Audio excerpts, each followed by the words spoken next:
नमस्कार, मैं हूं प्रखर श्रीवास्तव। हमारे खास कार्यक्रम पूरा सच में आपका स्वागत है। और खबरों की दुनिया में पूरा सच बहुत जरूरी होता है, क्योंकि झूठ से भी खतरनाक होता है अधूरा सच, और इसी तरह खतरनाक होती है अधूरी खबर। इसलिए हर खबर का पूरा सच हम आपको बताएंगे, वो भी तथ्यों, तर्कों और सबूतों के साथ। तो आइए बिना देर किए देखते हैं पूरा सच।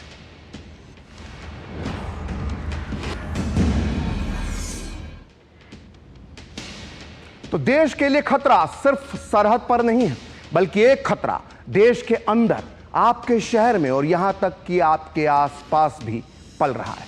ये एक ऐसा टाइम बम है जिसकी टिक टिक किसी दिन धमाके में बदलकर हमारे देश और समाज को नुकसान पहुंचा सकती है।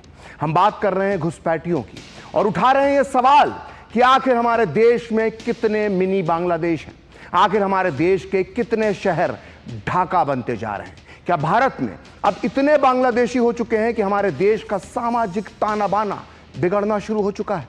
क्या बांग्लादेशियों की वजह से देश के कई राज्यों में जनसंख्या असंतुलन हो रहा है?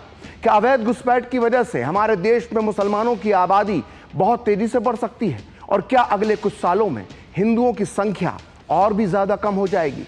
ये वो सारे सवाल हैं जिनका जवाब आज हम आपको आंकड़ों और रिसर्च के साथ पूरा सच में देंगे। और साथ ही आपको बताएंगे कि कैसे गृह मंत्री अमित शाह के आदेश के बाद गुजरात से लेकर उड़ीसा और राजस्थान से लेकर हरियाणा तक अवैध बांग्लादेशी घुसपैठियों पर कसा जा रहा है शिकंजा। तो देखते हैं पूरा सच पूरे विस्तार के साथ।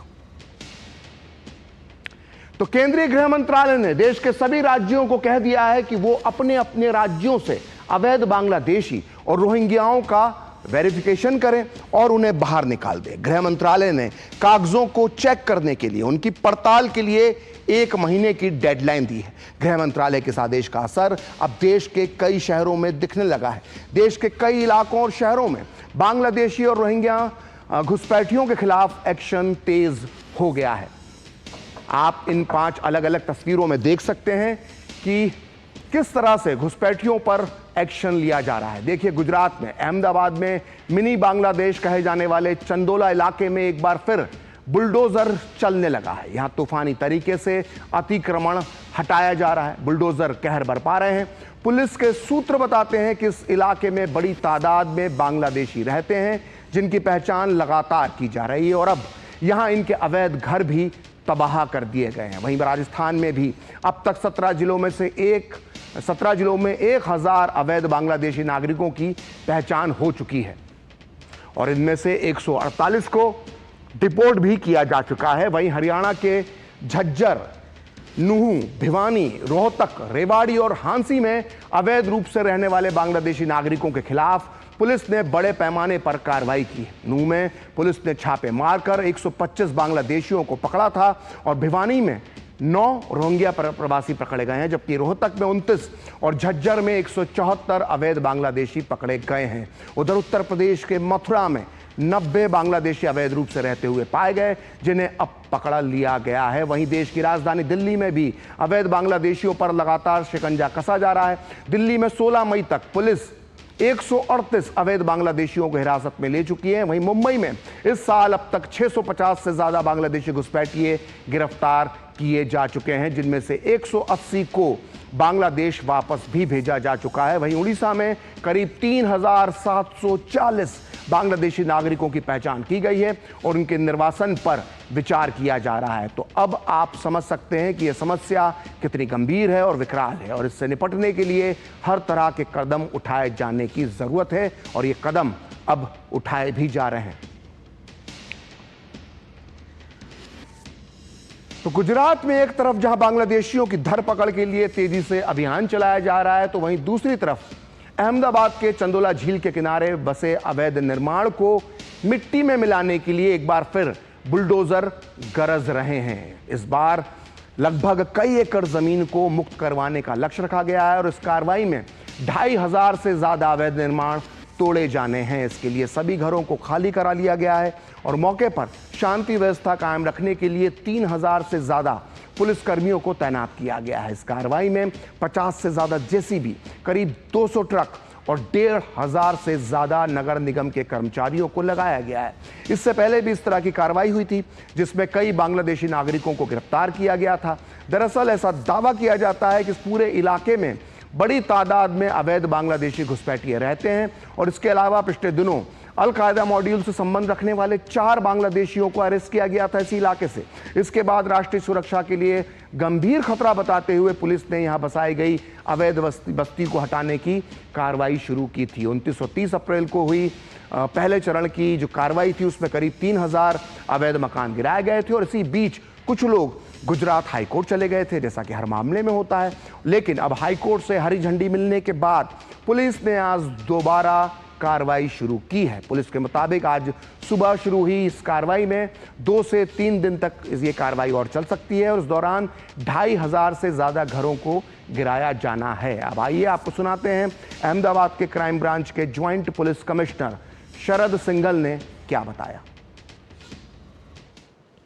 फर्स्ट फेज में 1.5 लाख जितना स्क्वायर मीटर की जगह खाली करवाई गई थी कॉरपोरेशन के द्वारा और हमने बंदोबस्त दिया था ताकि कोई लॉ एंड ऑर्डर और जान हानि ना हो। और फेज 2 आज से प्रारंभ हुआ है और आज भी पर्याप्त संख्या में सीपी सर ने बंदोबस्त दिया है। तो बड़ा सवाल यह है कि गुजरात के इतने महत्वपूर्ण शहर अहमदाबाद में आखिर किसने बसाया है मिनी बांग्लादेश। दरअसल वो नाम है महमूद पठान उर्फ लल्लू बिहारी का।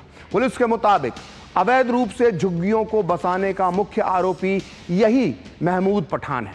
29 अप्रैल को पुलिस ने जब चंदोला झील में बुलडोजर चलाया तो वो मौके से फरार हो गया था। हालांकि बाद में उसे राजस्थान से पकड़ लिया गया। इस बीच बांग्लादेशियों को शरण देने के आरोपी महमूद पठान का आलीशान फार्म हाउस भी गिरा दिया गया है और पुलिस की जांच में यह सामने आया है कि महमूद पठान बांग्लादेशी घुसपैठियों की हर तरह से मदद करता था। उसकी सिस्टम में ऐसी घुसपैठ थी कि वो हर एक दस्तावेज इन अवैध बांग्लादेशियों का बनवा देता था और महमूद पठान ने यहां तालाब में मिट्टी डालकर कब्जा किया और उसके बाद उस पर अपना साम्राज्य खड़ा किया।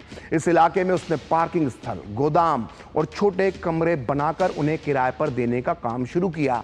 ये बात सामने आई है कि उसके गुर्गे पूरे साम्राज्य को संभाले हुए थे, लेकिन अहमदाबाद पुलिस ने एक ही रात में सब कुछ खत्म कर दिया है।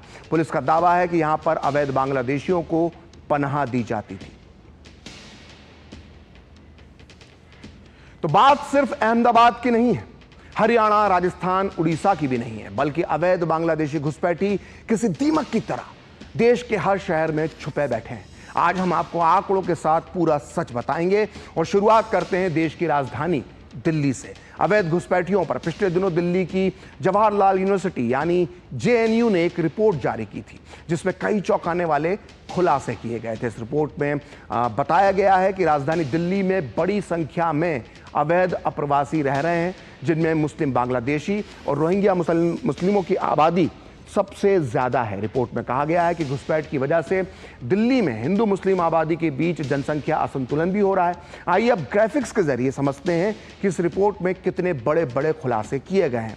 तो रिपोर्ट में यह बताया गया है कि दिल्ली में बड़ी तादाद में अवैध बांग्लादेशी और रोहिंग्या मुसलमान बस गए हैं। रिपोर्ट में यह भी दावा किया गया है कि दिल्ली में रहने वाले अवैध घुसपैठियों में करीब 96% मुस्लिम हैं। ये घुसपैठिए ज्यादातर सीलमपुर, जामिया नगर, जाकिर नगर, सुल्तानपुरी, मुस्तफाबाद, जाफराबाद, द्वारका, गोविंदपुरी जैसे अन्य भीड़ भाड़ वाले इलाकों में बस जाते हैं, जहां वो संसाधनों पर दबाव डालते हैं और सामाजिक और धार्मिक सामंजस्य को नुकसान पहुंचा रहे हैं। इन घुसपैठियों को बसाने में दलालों के अलावा मुल्ला मौलवियों का भी एक बड़ा हाथ है। दलाल और मुल्ला मौलवियों का नेटवर्क इनके लिए रहने और नौकरी की व्यवस्था करता है और इसी नेटवर्क की मदद से इनके फर्जी दस्तावेज भी तैयार किए जाते हैं। रिपोर्ट के मुताबिक इससे देश की कानून व्यवस्था और चुनावी प्रक्रिया जो है उस पर भी असर पड़ रहा है। रिपोर्ट में यह भी कहा गया है कि घुसपैठियों की वजह से दिल्ली में अवैध कॉलोनियों और झुग्गी बस्तियों की संख्या तेजी से बढ़ रही है और इसका सीधा असर दिल्ली के बुनियादी ढांचे पर पड़ रहा है और वो चरमरा रहा है। अवैध घुसपैठियों के दिल्ली में बसने से शहर की स्वच्छता और जल आपूर्ति पर भी बुरा असर पड़ा है। इसके अलावा इन घुसपैठियों की वजह से दिल्ली में हेल्थ केयर सिस्टम को भी चुनौतियों का सामना करना पड़ रहा है। घुसपैठियों की भीड़ बढ़ने की वजह से अस्पताल और सरकारी क्लिनिक दिल्ली में रह रहे वैध भारतीय निवासियों की जरूरतों को पूरा नहीं कर पा रहे हैं। और रिपोर्ट में यह बताया गया है कि जिन इलाकों में अवैध बांग्लादेशी रह रहे हैं वहां एजुकेशन सिस्टम पर भी भारी प्रेशर है। इस समस्या ने गरीब इलाकों में शिक्षा की क्वालिटी पर भी गलत असर डाला है। और रिपोर्ट के मुताबिक कम सैलरी वाली नौकरियों में दिल्ली में रहने वाले वैध स्थानीय मजदूरों और घुसपैठियों के बीच अब कंपटीशन बढ़ गया है, जिसकी वजह से दिल्ली की जो वैध निवासी हैं, जो असली भारतीय हैं, उनके अंदर नाराजगी है। दरअसल ये घुसपैठिए कम सैलरी पर भी काम करने को तैयार हो जाते हैं, जिससे जो लीगल तरीके से भारतीय दिल्ली में रहकर काम कर रहे हैं उनके लिए अवसर कम हो जाते हैं। इससे लोगों की कुल इनकम में भी कमी आ गई है, जो कि एक बहुत बड़ी समस्या है। तो दिल्ली भी अब अवैध अप्रवासियों की वजह से समस्या से जूझ रही है। और सिर्फ राजधानी दिल्ली ही नहीं, बल्कि देश की आर्थिक राजधानी मुंबई में भी बांग्लादेशी और रोहिंग्या घुसपैठियों के चलते जनसंख्या संतुलन की स्थिति बहुत विकराल रूप लेने लगी है। Tata institute of social science ने बीते साल एक रिपोर्ट जारी की थी और इसके मुताबिक मुंबई में मुस्लिम आबादी लगातार बढ़ रही है और हिंदू आबादी कम हो रही है। इस रिपोर्ट में यह दावा किया गया है कि मुंबई में 1961 में हिंदू आबादी 88% थी, जो कि 2011 में घटकर 66 यानी 66% रह गई है। जबकि रिपोर्ट के मुताबिक 1961 में मुस्लिम आबादी सिर्फ 8% थी, जो 2011 में बढ़कर 21% हो गई है। यानी 50 सालों में मुंबई में हिंदुओं की संख्या पूरे 22% कम हुई है, 22% नीचे जा चुकी है। वहीं 50 सालों में मुस्लिम आबादी जो है वो 13% बढ़ी है। यानी इस दौरान मुसलमानों की जनसंख्या मुंबई में 2.5 गुना बढ़ी है।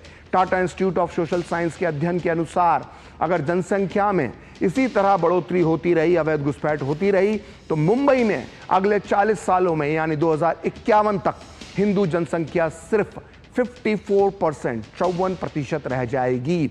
वहीं दूसरी तरफ मुस्लिम आबादी 30% से ज्यादा बढ़ सकती है। इस रिपोर्ट में यह भी कहा गया है कि मुंबई में बांग्लादेश और रोहिंग्या घुसपैठियों की संख्या बढ़ रही है और कुछ खास राजनीतिक दल वोट बैंक की राजनीति के चलते इन घुसपैठियों का इस्तेमाल कर रहे हैं। और रिपोर्ट के मुताबिक घुसपैठिए फेक वोटर आईडी हासिल कर रहे हैं और अवैध घुसपैठियों ने मुंबई की झुग्गियों में अत्यधिक भीड़ बढ़ाई है, जिससे स्वास्थ्य सेवा, शिक्षा और स्वच्छता, जल आपूर्ति, बिजली जैसी सार्वजनिक सेवाएं प्रभावित हो रही हैं और मुंबई में संसाधनों पर बोझ बढ़ रहा है।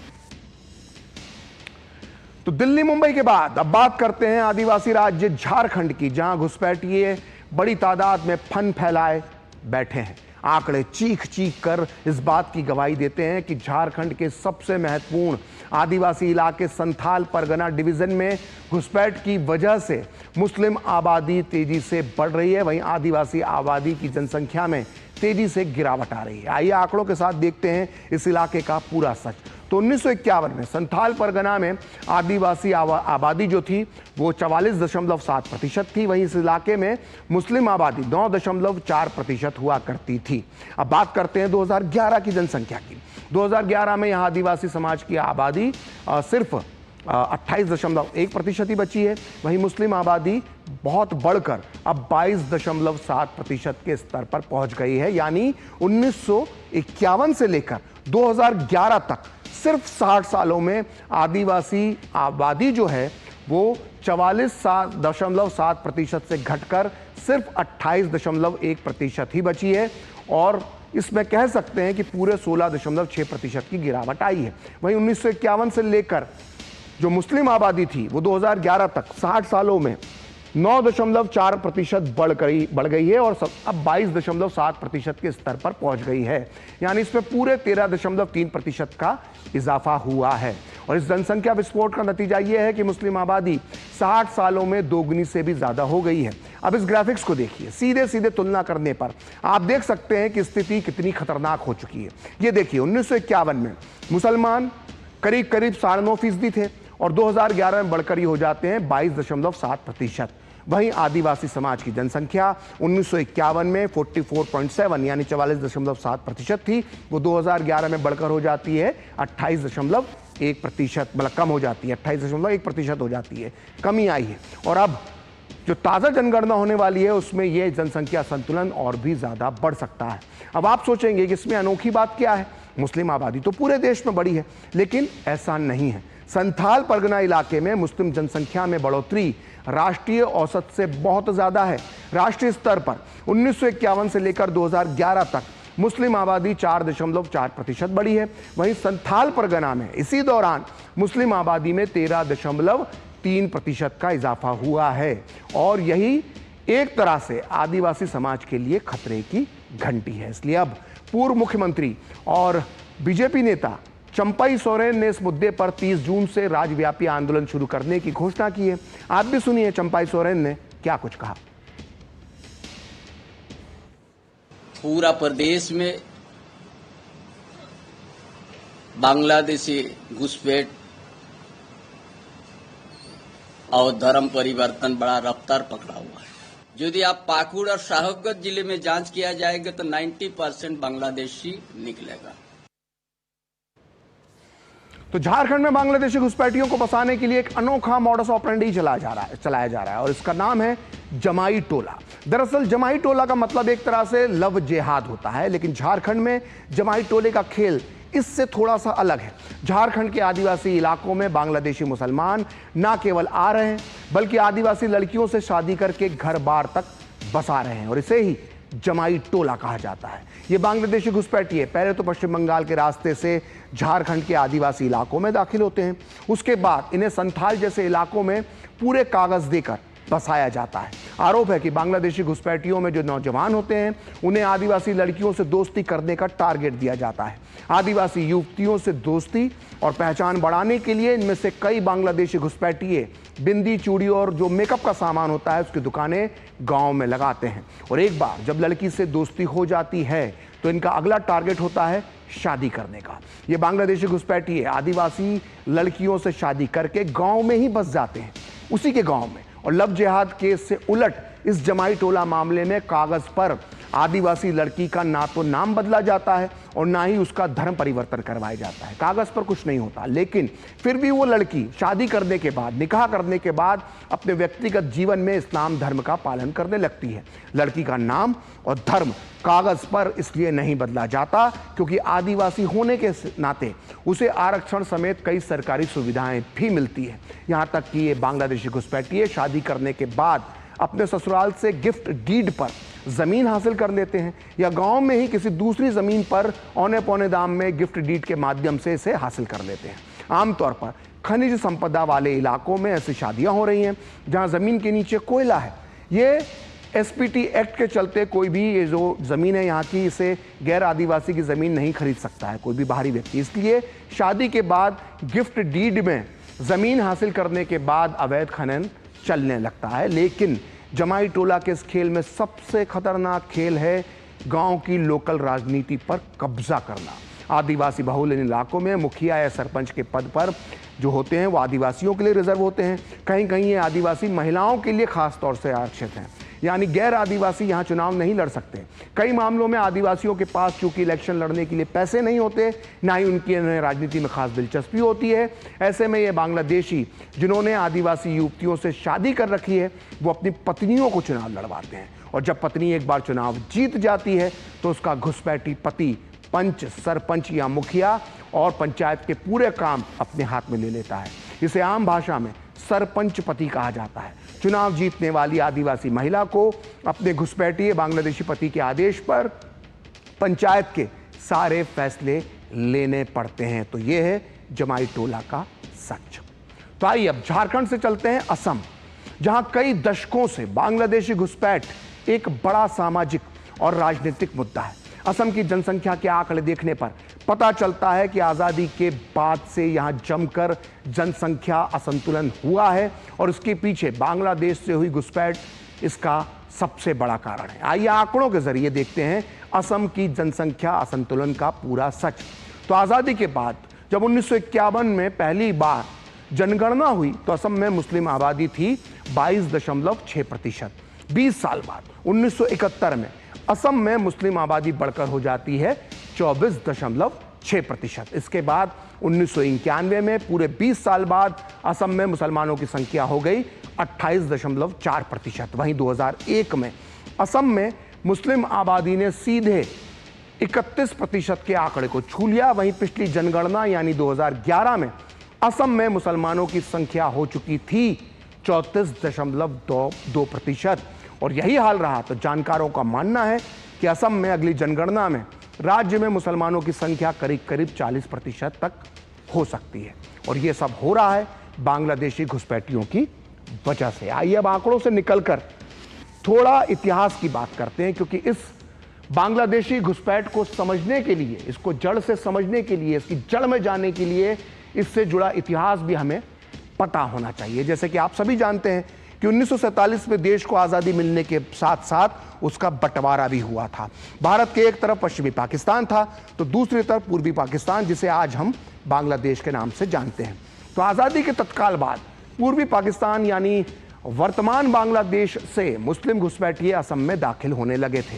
इसे लेकर असम के जो तत्कालीन मुख्यमंत्री थे उस समय के, भारत रत्न गोपीनाथ बरदोलई ने इसे लेकर इसकी शिकायत तत्कालीन गृह मंत्री सरदार पटेल के सामने की और चिंता जताई थी। इसके बाद सरदार पटेल असम की घुसपैठ समस्या को देश के तत्कालीन प्रधानमंत्री जवाहरलाल नेहरू के सामने बार बार उठाते रहे।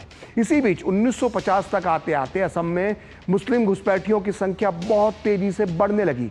इसे देखकर सरदार पटेल बहुत चिंतित थे। इस बारे में उन्होंने अपनी मृत्यु से ठीक 2.5 महीने पहले देश के प्रधानमंत्री नेहरू को एक पत्र लिखा, लेकिन जवाहरलाल नेहरू ने इस समस्या को टालने के लिए एक अलग ही मोड़ दे दिया। सरदार पटेल के पत्र के जवाब में नेहरू ने 1 अक्टूबर 1950 को क्या लिखा था उसे आपको बहुत ध्यान से देखना और सुनना चाहिए। नेहरू का यह पत्र प्रकाशित हुआ है selected works of Jawaharlal Nehru की सीरीज 2 के वॉल्यूम 15 के पेज नंबर 306 पर। और इस पत्र में नेहरू लिखते हैं कि प्रिय वल्लभ भाई, आपने मुझे पूर्वी पाकिस्तान से असम में प्रवेश करने वाले मुस्लिम अप्रवासियों के बारे में पत्र लिखा था। हमें इनके प्रवेश पर रोक लगाने की कोशिश करना चाहिए। नेहरू आगे कहते हैं कि ऐसे व्यक्तियों यानी मुस्लिम घुसपैठियों की संख्या बहुत ज्यादा दिखाई नहीं देती है। आपके भेजे गए कागजात के मुताबिक किसी एक दिन इनकी संख्या 120 थी। सामान्य तौर पर यह रोजगार ढूंढने वाले लोगों की भी आवाजाही है। तो सुना आपने, प्रधानमंत्री जवाहरलाल नेहरू का कहना था कि असम में रोज सिर्फ 120 मुस्लिम घुसपैठिए ही तो दाखिल होते हैं, वो भी रोजगार की तलाश में, और ये संख्या कोई बहुत ज्यादा नहीं है। तो ये सोचिए, ये थी हमारे देश के पहले प्रधानमंत्री, महान प्रधानमंत्री नेहरू की महान सोच। तो आइए अब इतिहास से निकलकर वापस आते हैं वर्तमान में। तो बांग्लादेश घुसपैठ के केंद्र में कोई राज्य है तो वो है पश्चिम बंगाल। ये वो राज्य है जिसे अवैध बांग्लादेशी घुसपैठियों का लॉन्चिंग पैड माना जाता है। ध्यान दीजिएगा, पश्चिम बंगाल में 1977 से लेकर 2011 तक कम्युनिस्ट पार्टी की सरकार थी। इन 3 दशकों में एक पूरे सिस्टम ने बांग्लादेशी मुसलमानों को घर जमाई की तरह पश्चिम बंगाल में बसा दिया। लेकिन 2011 में टीएमसी और ममता बनर्जी के सत्ता में आने के बाद भी हालात जस के तस बने हुए हैं, क्योंकि ये बांग्लादेशी मुस्लिम घुसपैठिए अब ममता बनर्जी का वोट बैंक बन चुके हैं। आइए अब आपको बताते हैं आंकड़ों के जरिए कि अवैध घुसपैठ की वजह से किस तरह पश्चिम बंगाल में जनसंख्या का असंतुलन हो रहा है।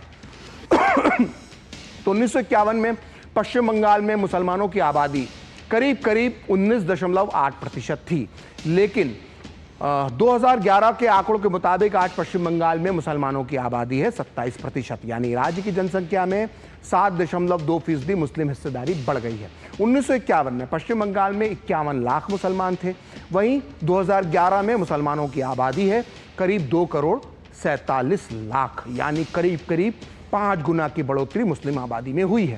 अगर पूरे देश से इसकी तुलना की जाए तो आज़ादी के बाद पूरे देश में मुस्लिम आबादी 4.3% से बढ़ी है।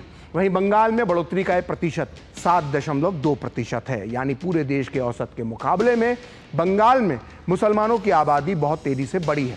पश्चिम बंगाल में 1951 में जहां 78.7% हिंदू थे, वहीं 2011 में यह हिस्सेदारी घटकर 70.5% पर पहुंच गई है, यानी हिंदुओं की आबादी में पूरे 8.2% की गिरावट आई है। तो स्थिति कितनी भयंकर है आप समझ गए होंगे। और फिलहाल पूरा सच में वक्त एक ब्रेक का, और ब्रेक के बाद आपको बताएंगे कि देश भर में कैसे चल रहा है बांग्लादेशी घुसपैठियों के खिलाफ बड़ा एक्शन।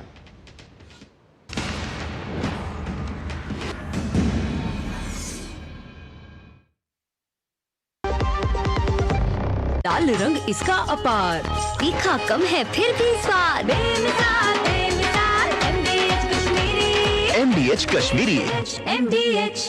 तुम कल जी सबको लाख रुपए की एडवाइस देते। देख भाई अंडा, लाख रुपए की एडवाइस दे रहा हूँ।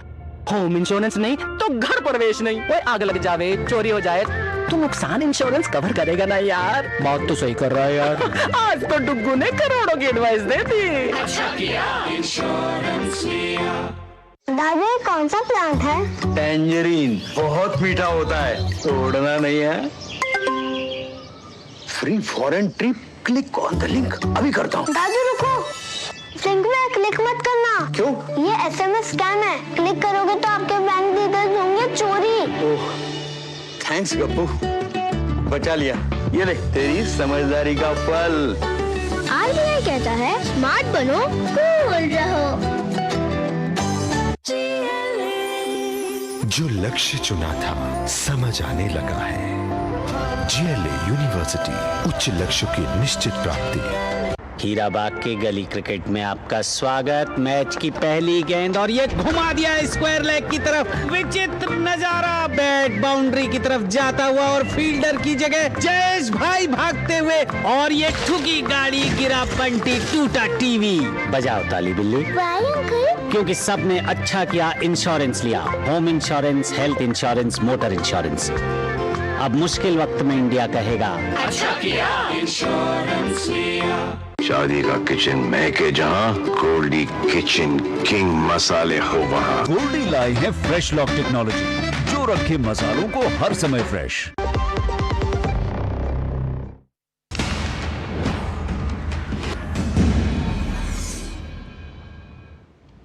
तो ब्रेक के बाद पूरा सच में आपका फिर से स्वागत है। और बीते 2 हफ्तों के दौरान देश भर में बांग्लादेशी घुसपैठियों के खिलाफ चल रहे अभियान में भी तेजी आई है। हरियाणा के भिवानी, नूंह, झज्जर और हांसी में अवैध रूप से रह रहे बांग्लादेशियों के खिलाफ पुलिस ने बड़े पैमाने पर कार्रवाई की है। इसी सिलसिले में भिवानी पुलिस ने आज जिले के दादरी रोड पर तलाशी अभियान चलाया। इस दौरान 10 संदिग्धों की पहचान बांग्लादेशी घुसपैठियों के तौर पर की गई है। इससे पहले नूंह में पुलिस ने 2 दौर की छापेमारी में 125 बांग्लादेशियों को पकड़ा था। तो वहीं झज्जर पुलिस भी अब तक 174 बांग्लादेशी घुसपैठियों को पकड़ चुकी है। हरियाणा पुलिस पकड़े गए घुसपैठियों को वेरिफिकेशन उनका कर रही है और जल्द ही इन्हें डिपोर्ट किया जाएगा। तो बड़ा एक्शन हरियाणा पुलिस का बांग्लादेशियों के खिलाफ। तो आज पूरा सच में इतना ही। कल फिर होगी आपसे मुलाकात अपने इस खास कार्यक्रम पूरा सच में किसी और मुद्दे की पड़ताल के साथ। तो मुझे और मेरी पूरी टीम को दीजिए अनुमति। नमस्कार।